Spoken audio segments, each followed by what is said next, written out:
እርግጠኛ ሆኜ የምነግራችሁ ቴክስ ሚ ፎር ዲስ ልጁ ፐርሲስት አድርጎ አራቱንም በሳምንት ቢያዋራቸው ከአራቱም ጋር የመተኛ ትድላለ ማለት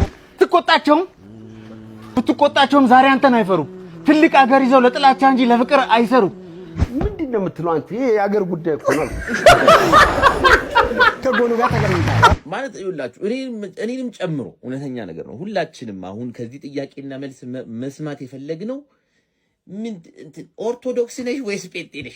የጽናት ቲዩብ ቤተሰቦች ዛሬም በማህበራዊ ሚዲያው ላይ እጅግ በጣም አነጋጋሪ የሆኑ ሐሳቦችና ቪዲዮችን ጠቅለል አድርገን እንመለከታለን። ለዚህ ቻናል አዲስ ለሆናችሁ ይህ ጽናት ቲዩብ ነው። በዚህ ቻናል በየዕለቱ በማህበራዊ ሚዲያው ላይ እጅግ በጣም አነጋጋሪ የሆኑ ሐሳቦችና ቪዲዮችን ጠቅለል አድርገን እንመለከታለን። ወገን ሰብስክራይብም ላይክም እየተደረገልኝ አይደለም። እኔ በዚህ ቻናል ስመጣ ከእናንተ ጋር ለመጫወት ሐሳባችንን ሼር ለማድረግ እንዲሁም እናንተን ለማዝናናትና ከእናንተ ጋር በማህበራዊ ሚዲያው ላይ አነጋጋሪ የሆኑ ሐሳቦችን አንስተን መንቀፍ ያለብንን እንድንነቅፍ እንዲሁም ደግሞ ማሞገስ ያለብን እንድናሞግስ ነው። ስለዚህ የእናንተ የእያንዳንዳችሁ ቤተሰብ አባል እንዳልሆን የጎረበጣችሁ ያልተመቻችሁ ማስተካከል ያለብኝ ነገር ካለ ሐሳባችሁን ኮሜንት አድርጉልኝ። በዚህ ቻናል የትኛውም አይነት ኮሜንት ተቀባይነት አለው፣ የትኛውም አይነት ሐሳብ ተቀባይነት አለው። የትኛውንም አይነት ሐሳብ አንስተን መነጋገር እንችላለን። በዚህ ቻናል ምንም አይነት ገደብ አይኖረውም። ስለዚህ ሰብስክራይብና ላይክ ያደረጋችሁ ማስተካከል ያለብኝ ነገር እየነገራችሁ በህብረት የጽናት ቲዩብ ቤተሰብ እንሁን።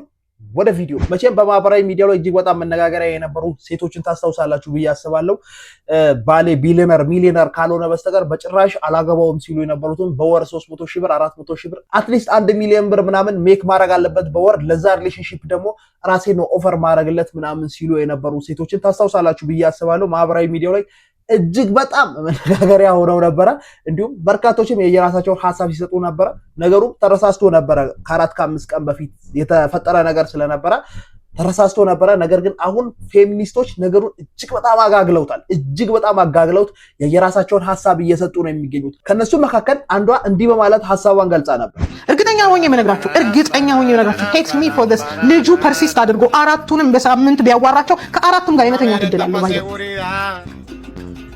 እዚህ እንዲህ ተንሳፈዋላ ማንነት የላቸው። ለሳምንት ስፖይል ያደርጋታል፣ የምትፈልገው ነገር ያደርግላታል፣ አብሮ መተኛት ይችላል ስላችሁ እርግጠኛ ሆኜ ነው የምናገር። ማንነት የላቸውማ፣ ፐርሰናሊቲ የላቸውማ። የት የተገነባው እየተንሳፈፉ እኮ ነው። አበባ ቢሰጣት የሆነ ነገር ቢያደርግ ሶሻል ሚዲያ ላይ የሆነ ነገር ቢያደርግ በሳምንት ከአራቱም ጋር የመተኛት ፖቴንሻል ነው። በጣም ነው። በነገራችን ላይ ሰው ብቻ አይደለችም። በጣም በርካታ ፌሚኒስቶች ሐሳባቸውን እየገለጹ ነው የሚገኙት። ነገሩ ተረሳስቶ ነበረ፣ አሁን እነሱ አጋግለውታልና እስኪ ስለነዚህ ምን ትላላችሁ? ሐሳባችሁን ኮሜንት አድርጉልኝ። ስለነሱስ ምን ትላላችሁ? እንዲሁም የፌሚኒስቶችንስ ሐሳብ እንዴት ትመለከታላችሁ? እንዲሁም የሷንስ ሐሳብ እንዴት ትመለከታላችሁ? ሐሳባችሁን ኮሜንት አድርጉልኝ። ይሄ ዘይት እኔ ቤት ከገባ ማርያምን 6 ወሩ ነው። ማርያምን ነው የምላችሁ፣ ማርያምን 6 ወሩ ነው እና አሁን ይሄ ዘይት 2 ወር ያበላኛል። የታባቱን ያለው ያያ ደውልለት በማለት ሰላቢ እንግዲህ ሌላ አህዬ የለ ሰላቢ ባለበት ሀገር ልጅቷን እየሰማት ነው። ይሄን ሁላ ጊዜ ዘይት መቆየት አለበት። ጫማ ጥፊ የእናቶችን ባለምን ይፈሳል። ታውቁታላችሁ ብዬ አስባለሁ። ቲክቶክ ላይ የተለያዩ ሐሳቦችን በማህበራዊ ሚዲያው ላይ አነጋጋሪ የሆኑ ሐሳቦችን እያነሳ ወደ ኮሜዲ ቀይሯልና ደግሞ ቁም ነገር ያለው ነው። በነገራችን ላይ እንደምታዩት አይደለም፣ በጣም ቁም ነገር ያለው ሐሳብ ነው የሚናገረው። ተመልከቱ ከዚህ በኋላ የሚሰጣቸውን ቃላቶች። አይበሉባ ምን አባ ነው የምትሏት? አረ ምንም አላልኩም። ምን ብዬ ነው? ወይኔ ልጅ ያበደ። እኔ እኮ ሰለሞን ብያለሁ፣ በልጅ አልታደልኩም እኮ ነው። አይ እንደዛ ሰላም ከባለፈው ጸበል በኋላ እኮ እንዲሁ ነው የቀረው። ወይ በቃ ሲውላ ከሆነ የሆነ አፕዴት ሪቡት ነገር ምናምን አድርጎ ይመለሳል። አይመስልም? መጋኛ ለተማሪ ደብተርና እስክሪብቶ ነው የሚሰጠው፣ ጠመንጃ አይሰጥም አይደለም? ኧረ ተው መጋኛ፣ እኛ እኮ ስለ ልጅቷ ዘይት ነው እየወራን ያለ ነው። ስለምን ጠመንጃ ነው የምታወራው አንተ? እውነትም ሪቡት ያስፈልገዋል።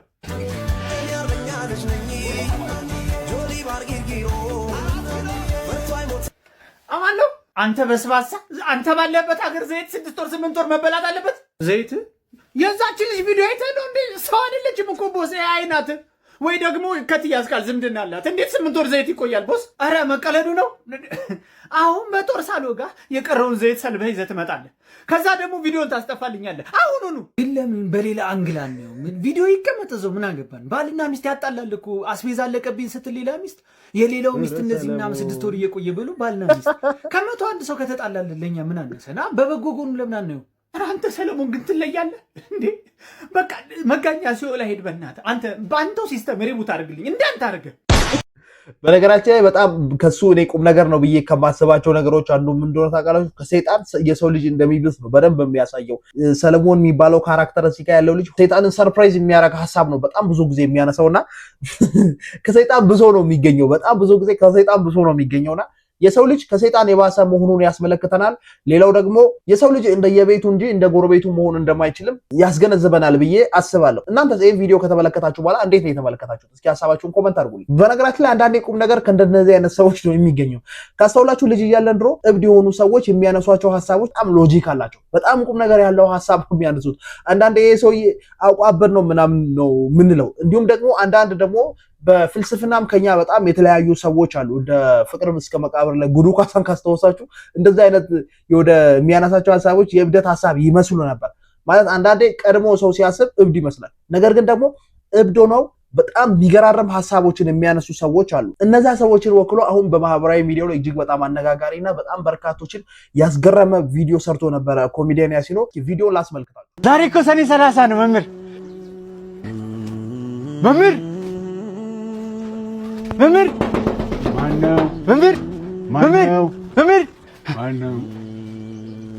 መምህር አስታወስከኝ? 7ኛ ክፍል አለቃ ከፍ ያለው ይኸው ልክ እንደ ትናንቱ ረባሾች አሉ። በደንብ ጽፌያለሁ። ይኸው ቅጣቸው። ምንም ቢያድግ ጊዜ ቢሄድ ደጉም አብሮ የተማረ አብሮ የተላፋ ጎዳና ሲወጣ አኳኩሉ ብለው እንዴት አይፈልጉም? ነጋ አልነጋ ላሉ ነክተው ግን ባልሳሙ ልጅነት ናፈቀኝ ለዛና ቀለሙ።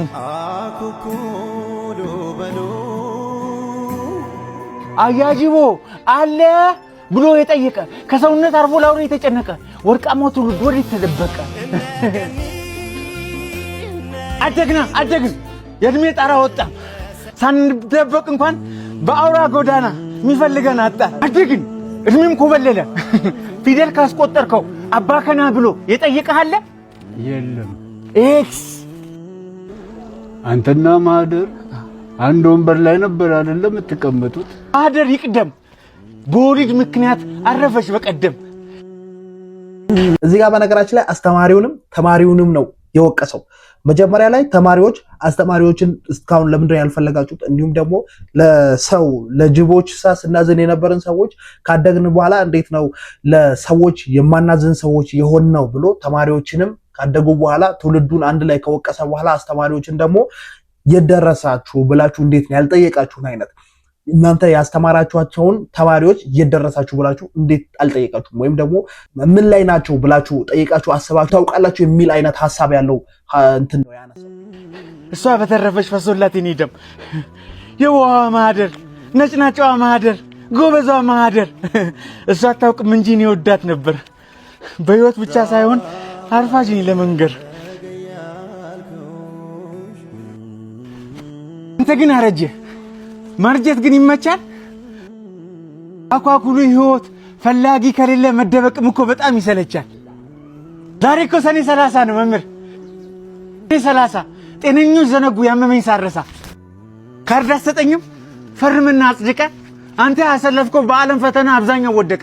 በፍቅር ወደቀ፣ በሰላም ወደቀ፣ በአንድነት ወደቀ። በልቡ ያቄማል በጥርስ እየሳቀ። አስተማሪውን እንዴት እየወቀሰው እንደሆነ በነገራችን ላይ አስተማሪውን ብቻ ሳይሆን ትውልዱ እንዴት እንደወደቀ ተማረን ብለው የሚያስቡ ሰዎች ሀገሪቷን ወዴት እንዳደረሱ በአንድ እንዴት እየወቀሳቸው እንደሆነ ተመለከታችሁ። ተመልከቱ አሁን ያለንበትን ህይወት። በጣም ከረጅም ዓመታት በፊት አይደለም እኮ በነገራችን ላይ ይሄ ነገር ሀፕን ያደረገው። በአያቶቻችን ጊዜ ሰዎች በጣም ሰስተነብል የሆነ ህይወት ይኖሩ ነበረ። ነገር ግን አያቶቻችን አባቶቻችንን አስተማሯቸው፣ እኛን አባቶቻችን አስተማሩን። ደን ምስቅልቅሏን ነው ሀገሪቷን ያወጣ ነው። በፍቅር ወደቅን እውነቱን ነው። በሰላም ወደቅን እውነቱን ነው። በሄድንበት ነገር ሁሉ አብዛኞቻችን ወድቀናል። ምክንያቱም እንደኔ እኛ ቤዝድ ያደረግነው እውቀት ከአያቶቻችን እውቀት ጋር ቤዝድ ያደረገ ወይም ደግሞ ከአያቶቻችን እውቀት ጋር የተገናኘ ባለመሆኑ የተነሳ በጣም በበርካታ ነገሮች ሀገራችንን ይዘን አብረን ገደል ገብተን እኔ አያቶቻችን በነገራችን ላይ እያልኩ ማወራው የአባቶቻችን ጊዜ የ60ዎቹ የ70ዎቹ ጊዜ ኢቭን ሀገሪቷ የመውደቋ ዋናው ሩት ናቸው ብዬ ስለማምን የኛም የ90ዎቹ የ80ዎቹ ትውልድ ተጨምሮበት የሀገራችን በፍቅርም በሰላምም በምንም የመውደቃችን ምክንያት ነው ብዬ አስባለሁ። ምክንያቱም ትግራይ ክልል፣ አማራ ክልል፣ እንዲሁም ወደ ኦሮሚያ ወደዚህ እናቶቻችን ስቲል ነው እያለቀሱ ነው። የነዛ ዘመን ሰዎች በእኛ ዘመን ሰዎች ወይም ደግሞ በወጣቶች ተንተርሰው የራሳቸውን ዓላማ ስቲል ነው ማሳካት ይፈልጋሉ። እኛም እንደ መንጋ ተነድተን የነሱን ሐሳብና ዓላማ ለማሳካትና የራሳችንን የእናቶቻችንን እንባ ስቲል ነው ማበስ ያልቻልን ሀገራችንን በፍቅር በሰላም ማስተዳደር አቅቶናልና ፌል አድርገናል። እንደ ትውልድ በጣም ፌል አድርገናል። ማለት ከ60ዎቹ ጀምሮ እስከዚህ ያለው በጣም ፌል እያደረገ ያለ ትውልድ ነው ብዬ አምናለሁና ምናልባት ለልጆቻችን ከዚህ በኋላ የምናወርሳት ሀገር እንደኛ በነገራችን ላይ ከ90ዎቹና ከ80ዎቹ ጋር አሁን ዲስኬስ ማድረግ የምፈልገው እንደኛ ሀገራችንን ለልጆቻችን እኛ ያለንበት አይነት ሲቹዌሽን ላይ ልጆቻችን እንዳይሆኑ ከፈለግን ዕውቀታችን ምን ላይ ቤዝድ እንዳደረገ የተማርንበት መንገድ ምን ላይ ቤዝድ እንዳደረገ እንዲሁም አያቶቻችን ምን አይነት ሀገር ገነቡ፣ እንዴት ነው ሀገሪቷን እንደዚህ ሊገነቡ የቻሉትና እንዴት ነው ይሄን ሁሉ ዓመት አብረው ሊኖሩ በፍቅር በሰላም አብረው ሊኖሩ የቻሉት የሚለውን ሐሳብ ማወቅ ያለብን ወደኋላም ተመልሰን ቼክ ማድረግ ያለብን ይመስለኛል። እንደኔ ይህ የኔ ሐሳብ ነው። የሐሳባችሁን ኮሜንት አድርጉልኝ። የያሲኖን ደግሞ እንጨርስ። ብትቆጣቸውም ዛሬ አንተን አይፈሩም። ትልቅ አገር ይዘው ለጥላቻ እንጂ ለፍቅር አይሰሩ። በዚህ ከቀጠሉ ይወድቃሉ እንጂ አይዘዋወሩ። ተቆጣ ተውበል በርሲሳ ድብድቡ ይቅር። ዛሬ እንታረቅ፣ ለሰኔ 30 እንታረቅ። ሰላም ሰኔ 30 በርሲሳ ማለት በነገራችን ላይ በኦሮምኛ አስተማሪ እና አንደኛ ትውልዱ ሽማግሌ ብለን የምናስባቸው ሰዎች ወይም ደግሞ ሽማግሌዎች እንዲቆጧቸው ደፍረው ትክክል እንዳልሆኑ እንዲናገሩ። ሌላው ደግሞ ካስተዋሳችሁ ልጅ እያለን ሰኔ 30 ላይ እንገናኛለን ብለን ተባብለን እንትን እንባባላለን። ማለት የተጣላናቸውን ሰዎች ለመበቃቀል ሰኔ 30ን እንጠብቃለን። ምክንያቱም እስከ ሰኔ 30 በፊት ከተጣላን ወላጅ ልናመጣ እንችላለን፣ ትምህርት ቤት ልንባረር እንችላለን እና ሰኔ 30 ላይ እንቀጣጠላለን። የዛኔ ሰኔ 30 ላይ ፒስ እንዲሆን ለሰኔ 30 እስኪ በሰኔ 30 እንታረቅ አይነት ሐሳብ ያለው ቪዲዮ ነው የሰራውና በጣም ራሳችንን ቼክ እንድናደርግ በአጭር ቪዲዮ በ2 ደቂቃ ከ34 ሰከንድ ቪዲዮ ራሳችንን በደንብ አድርገን ቼክ እንድናደርግ አድርጎናል ብዬ አስባለሁ። እስኪ እናንተስ ምን ተሰማችሁ? ምን አይነት ሐሳብ አላችሁ? ሐሳባችሁን ኮሜንት አድርጉልኝ። በነገራችን ላይ ላይክ እና ሰብስክራይብ እንዳትረሷት። ላይክ እና ሰብስክራይብ እያደረጋችሁ እንቀጥል ወደ ሌላው ቪዲዮ። ከዚህ ሐሳብ እንውጣና ወደ ዓለም ዋንጫው ሐሳብ እንግባ። እስኪ አብዛኞቻችን አሁን ላይ ዓለም ዋንጫን እየተመለከተን ያለነው ቤት ነው። የአረበኛ ኮሜንታተሮች እጅግ በጣም መነጋገሪያ ሆነዋል። አሁን ማህበራዊ ሚዲያ ላይ በርካቶቻችንን እያዝናኑ ነው የሚገኙት። በዛም በጣም ብዙ ሰዎች ሪያክት እያደረጉ ነው። አንድ ቪዲዮ ላስመልክታችሁ።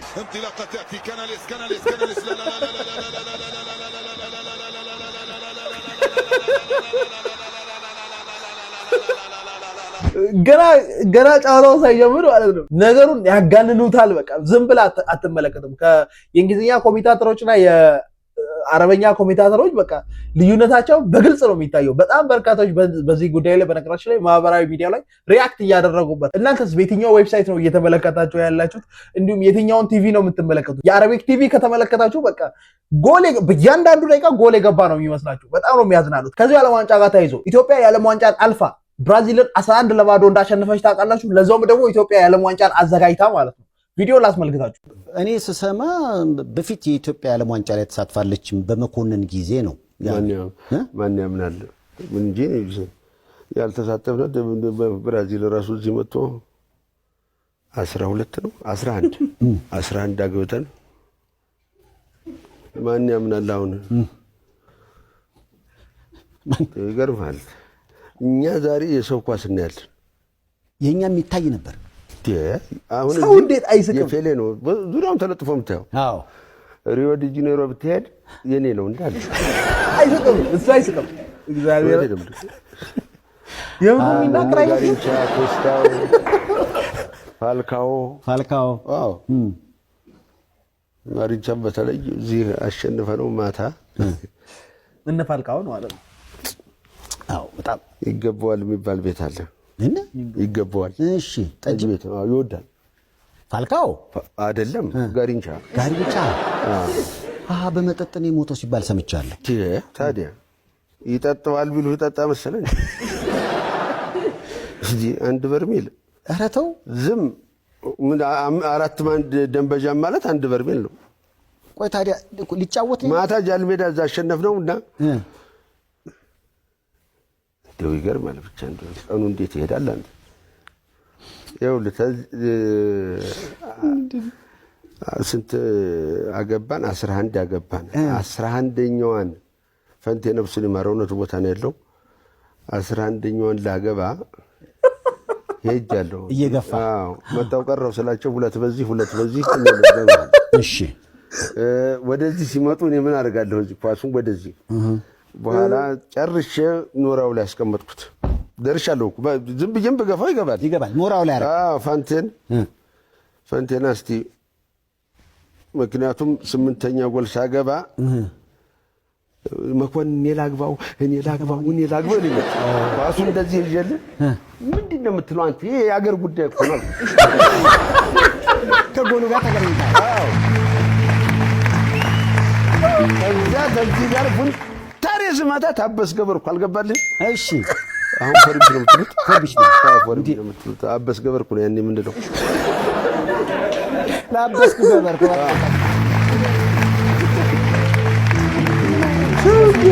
አሁን 11 እንዳገባልሽ ትዛል። ለምን እችን አያገባትም? የሆነ የተፈጠረ ነገር እንዴት በር ብዬ ሳይ አይችን ተናገረኝ ብሎ አኩርፎ ነጠላ ይቋጭልሃል። ሜዳ ውስጥ አፋጭ የጠራው መጣንና ቀስ ብሎ ቢገፋውስ ፑንታሪ አልመታውም። ሞራው ላይ ከኖራ ላይ ትመታለህ። ፑንታሪ ገባ። በኋላ ኳሱ ግን አልተገኘም። መረቡን በጠሰው። እንዴት አይበጥስ? ከዛ ጋር መጥቶ ስለምን አይበጥስ? ተርቀት አልመታው። አሁን ሁለተኛ ክፍለ ጦሮች የዛ ጊዜ ፈልጉ ተባለ። የዛ ጊዜ በካርድ አይደለም የምትመዘግበው፣ ያሸነፍክበት ኳስ ላይ ነው ተመዝግቦ ወደ ሊግ ኦፍ ኔሽን የኳስ በኳሱ ነው የሚላከው። የኳስ ሊግ ኦፍ ኔሽን የለም ለሱ ፊፋ ነው የምትሉት? ፊፋ ሊግ ኦፍ ኔሽን ነበር ያ። የዛ ጊዜ ኳስ ሊግ ኦፍ ኔሽን ነው። እዛ ላይ 11-0 ተብሎ ለነሱ ይላካል። እነሱ ያጠድቃሉ። እዛ ላይ ነው። ኳሱ ጠፋ። በምን ይጽደቅ? አሁን ያልገጠምነው አንመስልም። በጣም ለዛ ነው ማለት ነው። ለዚህ ነው ዝም ብለው ማን ያምነኛል? በጣም የገረመኝ ማለት ነው ያገናኘበት መጨረሻ መደምደሚያ ያደረገበት ጉዳይ ራሱ አሳማኝ ነው ማለት በቃ ስታወሩት አሳማኝ ነው። ምክንያቱም በኳስ ነው የሚመዘገበው። ኳስ ወደ ሊግ ኦፍ ኔሽን የኳስ ሊግ ኦፍ ኔሽን አይደለም የኳስ ሊግ ኦፍ ኔሽን ሄዶ ኳሱ ተመዝግቦ ነው ኢትዮጵያ አሸነፈች 11-0 ተብሎ የሚመዘገበውና ፑንታሬ ኳሷን ስለመታት ኳሱ ሄዶ ኳሷ ጠፋች። ስለዚህ አልተመዘገበም። ለዛ ነው ታሪኩን የማናውቀውና እኔ በነገራችን ላይ መኮንን ላቀ የሚናገራቸው ሐሳቦች ማለት እዚህ ቁጭ ብሎ ዝም ብሎ በነገራችን ላይ ጽፎ አይደለም ማለት ይፈጥራቸዋል። እዛው ቁጭ ብሎ ፈጥሯቸው ነው የሚያወራውና እዚህ ቁጭ ብሎ እንደዚህ ሲያስብ መደምደሚያው ነው እንትን የሚለው። አንዳንዴ ፊልምም ሲሰራ ከተመለከታችሁት አንዳንድ የሚያወራቸው ሐሳቦች ዲያሎግ ውስጥ የሌሉ ማለት ስክሪፕት ውስጥ የሌሉ ሐሳቦችን እዛው ለራሱ ፈጥሮ ነው የሚያወራውና የሚገርም ታለንት ያለው ሰው ነው። በጣም የሚገርም አርቲስት ቲቪ ላይና አሻም ቲቪ ላይ ነው መሰለኝ አስታውሳለሁ። የቴዲ ዘፈን ላይ እንደኔ ያልከው እንደ መኮንን የምትለው ሐሳብ አለች አይደል? ያቺ በነገራችን ላይ ቁጭ ብሎ ሲያወራ ከነበረበት የተወሰደ ነው። ልክ እንደዚህ ማለት ነውና ቁጭ ብሎ እንደዚህ የሚያነሳቸው ሐሳቦችና የሚያወራቸው ሐሳቦች እጅግ በጣም አዝናኝ የሆነ የተፈጠረ የሚመስል የነበረ የሚመስል ነገር ነው የሚያወራውና በቃ መኮንን ላቀ ይመቸናል፣ እግዚአብሔርን ይመቸናል። ብቻ ግን ይሄ መኪናውን ሰጠዋለሁ ብለህ ያልከው ሰውዬ መኪናውን ስጠው፣ ካልሰጠው ደግሞ አልሰጠውም ብለህ አውራ። ሌላው ከዚሁ ከሰይፉ ሾው ጋር በተያያዘ ራሄል ጌቱ በሰይፉ ሾው ቀርባ ነበርና በጣም በርካቶች ማወቅ የፈለጉት ማህበራዊ ሚዲያው ላይ ራሄል ጌቱ ሃይማኖቷን ቀይራለች ተብሎ ሲወራ ስለነበረ በጣም በርካቶች ያንን ነገር ነበረ ማወቅ የፈለጉት። ሃይማኖቷን ቀይራለች አልቀየረችም የሚለውን ማወቅ ፈልገው ነበር። እንዲሁም ሰይፉም ቀጥታ አይደለም የተናገረው፣ በጣም ሳይድ ጥያቄዎችን ሲያነሳ ነበርና ያም የሰይፉ አጠያየቅ ራሱ ማህበራዊ ሚዲያው ላይ አነጋጋሪ ነበረ። ኮሜዲያን ሰይፋም የሰይፉን አገላለጽ ወይም የሰይፉን አጠያየቅ እንዲህ በማለት ገልጾታል። ዛሬ ደግሞ ሰይፉ ኦኒቤስ ላይ ራሄል ጌቱ ነበረች የቀረበችው። ራሄል ጌቱ እኔ አድናቂዋ ነኝ። ዘ ሚውዚክ፣ ዘ ፐርሶናሊቲ፣ ዘ ሃስል ኤቭሪቲንግ አባውት ሄር አይ ላቭ ሄር።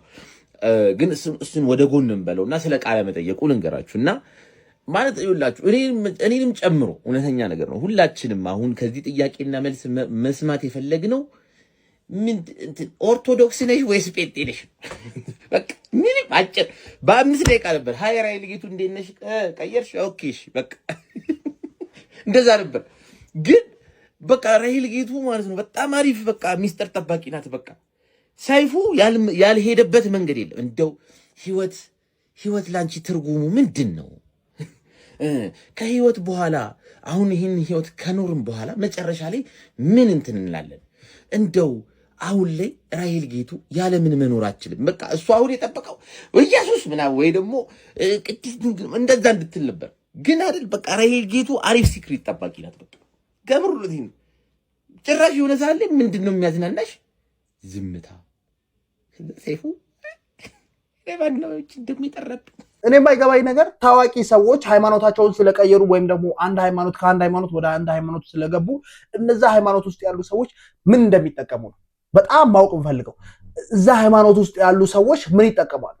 እንዲሁም ደግሞ እዚህ ሃይማኖት ስላልተቀየረ እዚህ በኩል ያሉ ሰዎች ምን ይጠቀማሉ? በጣም ነው ታዋቂ ሰዎች ሃይማኖት ሲቀይሩ በጣም ነው መነጋገሪያ የሚሆነው። በጣም ማለት ነው እንትና ሃይማኖት ቀይሮ ምናምን ምን አገባን? ለምንድን ነው እንደዚህ የሰው ህይወት ላይ እየገባን ምንጨነቀው? የራሳችንን ህይወት ለምንድን ነው ማንኖረው? ማንም ሃይማኖት ቢቀይር ምን አገባን?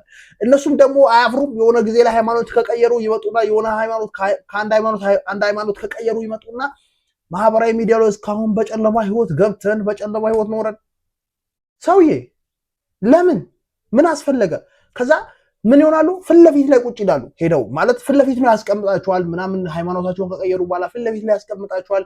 በጣም በቃ ሃይማኖታቸውን ከቀየሩ በኋላ ሃይማኖታቸውን መቀየራቸውን ለማሳየት እነሱም የሚሄዱበት ርቀት የነበሩበት ቦታ ምን ያክል ጨለማ እንደሆነ ለማሳየት የሚሄዱበት ርቀት፣ ሌሎች ደግሞ ያንን የሚያራገቡበት መጠን በጣም ነው ግራ የሚያጋባኝና ያን ያክል ለምን እንደምንጨነቅበት እኔ ሊገባኝ አልቻለም። እንዲሁም ደግሞ በዚህኛውም በዛኛውም ያሉ የሃይማኖቱ ተከታዮች ምን እንደሚጠቀሙ ሊገባኝ አልቻለም። እኔ ልረዳው ስላልቻልኩት ነው። እስኪ እናንተ ሐሳባችሁን ኮሜንት አድርጉልኝ። እንግዲህ የጽናት ቲዩብ ቤተሰቦች የዛሬው ቪዲዮ ይሄን ይመስል ነበር። በማህበራዊ ሚዲያው ላይ እጅግ በጣም አነጋጋሪ የሆኑ ሐሳቦችን ጠቅለል አድርገን ተመልክተናቸዋል። የየራሳችንን ሐሳብ ሰተንባቸዋል። እናንተም የተሰማችሁን ሐሳባችሁን ኮሜንት አደርጋላችሁ ብዬ አስባለሁ። ኮሜንታችሁን አይቼ እኔም የተሰማኝን ሐሳብ እዛው ኮሜንት ላይ ሐሳቤን እሰጣችኋለሁ። እያንዳንዷን ኮሜንት እያነበብኩ የየራሴን ሐሳብ እኔም የየራሴን ሐሳብ የተመቸኝን ሐሳብ እያነሳው እንጨዋወትበታለን። በኮሜንት ማስተካከል ያለብኝ ነገር ካለ ኮሜንት አድርጉልኝ። ቪዲዮን ከተመለከታችሁ በኋላ ማንኛውንም አይነት ሐሳብ የተሰማችሁን ሐሳብ ኮሜንት አድርጉልኝ። እዚህ ቤት ውስጥ የትኛውም አይነት ኮሜንት ትልቅ ቦታ አለው፣ ምክንያቱም እኛ ቤተሰብ ነን። እንዲሁም የእያንዳንዳችሁ ደግሞ ቤተሰብ እንደሆንም ላይክ እና ሰብስክራይብ ማድረጋችሁ እንዳይረሳ። አብራችሁኝ ስለነበራችሁ እጅግ በጣም አመሰግናለሁ። ቸር ቆዩልኝ።